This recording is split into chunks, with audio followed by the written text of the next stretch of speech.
سلام بینندگان ارجمند. مقامات انتظامی تاجیکستان تصدیق کردند که بر ضد رستم جانی خبرنگار مقیم پراگ پرونده جنایی باز کردند و او مورد جستجو قرار دارد. عبدالحکیم شفیق مفتش پرونده از شعبه امور داخلی ناحیه سینا روز 24 مارس به رادیو آزادی گفت که در واقع رستم جانی در جستجو قرار دارد.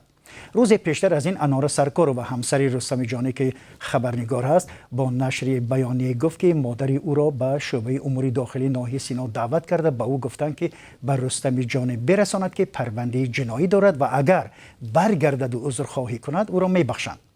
درباره این قضیه صحبت داریم با خود رستم جانی. خوش آمدید به برنامه ما و سوال نخستین ما این است که خوشتامن شما را کی به اداره ملیسا دعوت کردند و دقیقاً چی گفتند؟ مرحمت.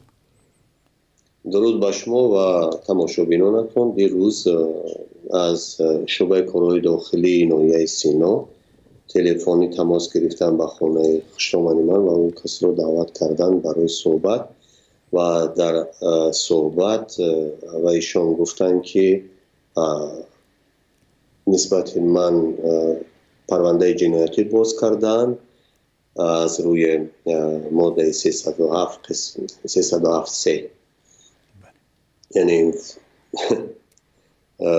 فعالیت های اکستریمیستی، یعنی و تاکید کردن که اگر من برگردم و از کردارهای خود اظهار پشیمانی کنم و عذر بپرسم از جوابداری جنایتی آزاد می شوم. و ایشان گفتن و تاکیدم کردن که تا این وقت اگر با شما از کمیته امنیت ملی گپ می زدن و از دیگر شعبه های میلیسا، کنون صحبت های ما با شما دیگر خواهند بود. و کمی یک جمله دیگر رو علاوه کرده است که بعدا شما می فهمید که ما با اقربایشان چکار میکنیم. و این یک جمله خیلی عجیب و گستاخانه که این چیزی که ما با شما میکنیم تجربه عمومی بین المللی است، یعنی در تمام کشورهای جهان با این گونه شخصانی که رستم جانی چنین مناسبت خواهند کرد. بعد ماه فوریه که خوشتامن شما را به اداره ملیسا دعوت کرده بودند، در این میان با آنها چیزی گفته بودند؟ نه، همون صحبت اول وقتی که انجام شد دیگر رسما کسی را به جای دعوت نکرده بودند، اما از همون اداره های داموپراولینی میگیم هر روز به ما خبر میرسید که از مقامات شخصان گوناگون آمده حجت های ما را نسخبرداری میکنند. و یک مشکل دیگر این بود که ما در گرفتن یک سپرافکا از مقامات تاجیکستان مشکلی داشتیم، یعنی اونها کارمندان همون مقامات تاکید کردن که هیچ با اونها اجازه نشده است که برای ما یکون حجت پیشنهاد کنند و در صورت پیشنهاد نمودن آنها را جوابداری انتظار است برای جزا. ببینید چرا مادر اناره تا کنون آشکارا در همین باره با خبرنگاران صحبت نمی کند؟ شاید از چیزی میترسد یا نگرانی دارد؟ چی است سببش؟ نه، اصلا شما باید بدونید که در تاجیکستان کدام وضع است. یعنی شما میدونید که تمامی در جامعه‌ای که الان شما میگه 7 یا 12 ژورنالیست مورد پیگر قرار میگه در زندان هستند و بسیاری آزاداندیشان از اونجا گریختند. شما میدونید که در این حالت چقدر فشار است بالای اقربا و بالای همه اونهایی که در تاجیکستان باقی مانده.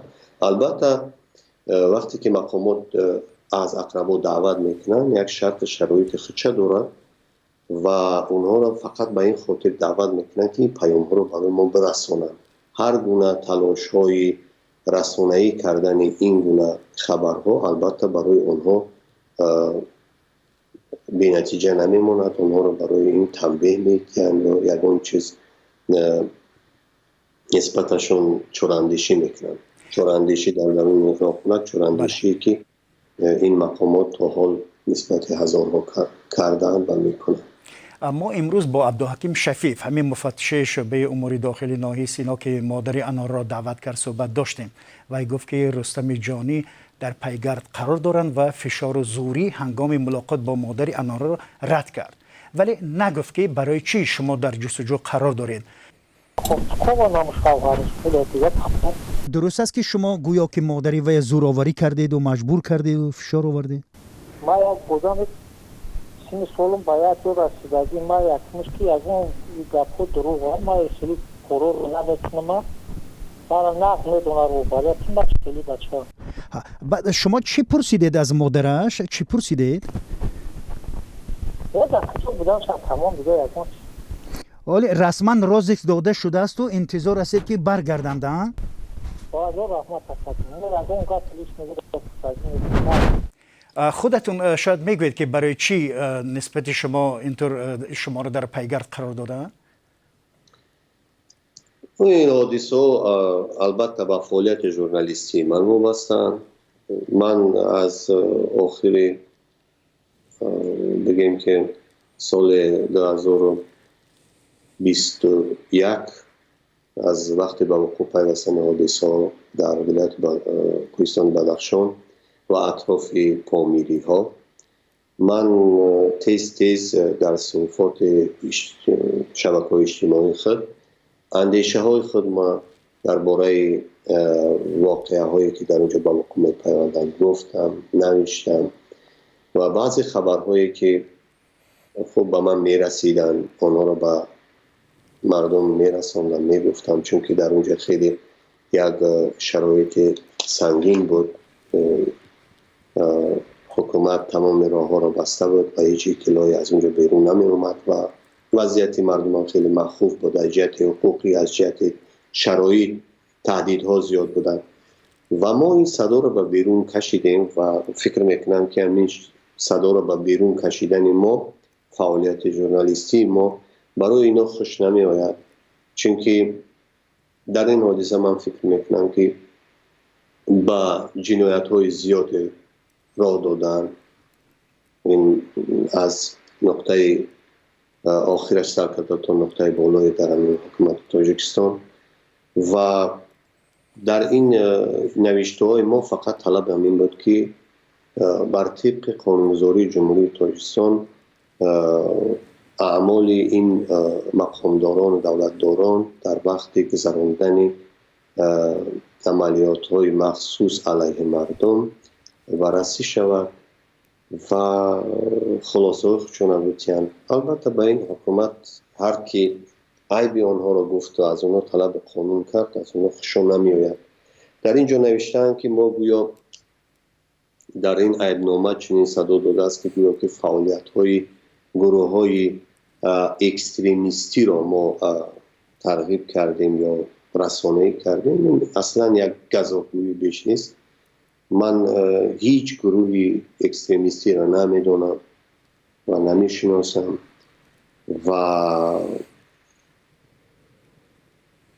که از طرف مقامات تاجیکستان من کرده شده باشد و ما فعالیت محض اکستریمیستی آنها را ترغیب تشویق کرده باشد. تشکر. رستم، والدان خودی شما را هم به اداره‌های امنیتی دعوت کردند در این میان و چی گفتن به اونها؟ البته تا این وقت تا ماهی انور پدر من با از طرف او باب چنین نام در میان مردم مشهور است گرفته میارند. ما پدر بیمار من چندین ساعت ها در نگه میدارند در یک حجره و تحقیر و تعقیب میکنند، هر گونه گپ پست بلند میزنند. یعنی این یک حادثه است که دائما با ما با حکومت پیوند دارد. یعنی دوامی چند سالی که خب 2 سالی که ما 2 سال آخری که خیلی فعالیت ما چشم رستر شده. ما خیلی فعالیت بگیم که فعالیت ما من روشن‌تر شد. البته این گونه تهدیدها هر روز هر دقیقه به ما و به خویشاوندان و به همان میرسند و در میان این تهدیدها حتی تهدیدها از مقامات های خود ولایت کوهستان بدخشان کویر هستند. ببینید شما را گاه به آن متهم میکنند که هنگام تنقید مقامات لحن درشتی به کار میبرید، آنها را خونخوار و این و آن مینامید. پاسخ شما چی است به این گفته ها؟ من در بیشتر نوشته هم هیچگاه اینا را خونخوار نگفتم. در مجموع اگر حکومت در نظر داشته باشید، اما بگیم که به نشان اگر کسی را مطمئن بودم که در جنایت یک انسان بیگناه دست دارد و یا مطمئنا من میتوانم که خونخوار بگم، چون که وی کشت است آدم. من شهادت ها دارم که با چشم سر دیدن که چقدر یکی از کارمندان مقامات میلیسا آدم ها را از پیشانیش پراند است. وقتی که آدم انسان ها را از کوچه میگیرد در بدخشان و از پیشانیشون میپراند، خوب از لحاظ چی با همون سبک و اسلوب من فکر میکنم که چون جنایتش روشن است او را خونخوار گفتن میسازد، چون که راه دیگری اثبات کردن خونریزی او در داخل تاجیکستان وجود ندارد. یعنی هیچ باوری هم به سود تاجیکستان نمانده است که او کسی را اگر شما مراجعت کنید البته جنایت های او آشکار می شوند و جنایتکار اعلام میکند و اون خونخوار میگوید. اما این چیزا در نوشته های من خیلی کم است. تشکر. بله، تعبیرهای تاریخی استفاده بودم، اما در مورد چیزهای موادهای ژورنالیستی، جای ژورنالیست در موادهای ژورنالیستی هیچگاه من به هیچ چیز راه نمیدم. تشکر. رستم جانی خبرنگار مقیم پراگ بود با ما درباره دعوت خویشاوندانش به اداره های امنیتی و تهدید فشار به آنها و خود او و همسرش انوار سرکارова صحبت میکرد. سلامت باشید. خدا نگهدار.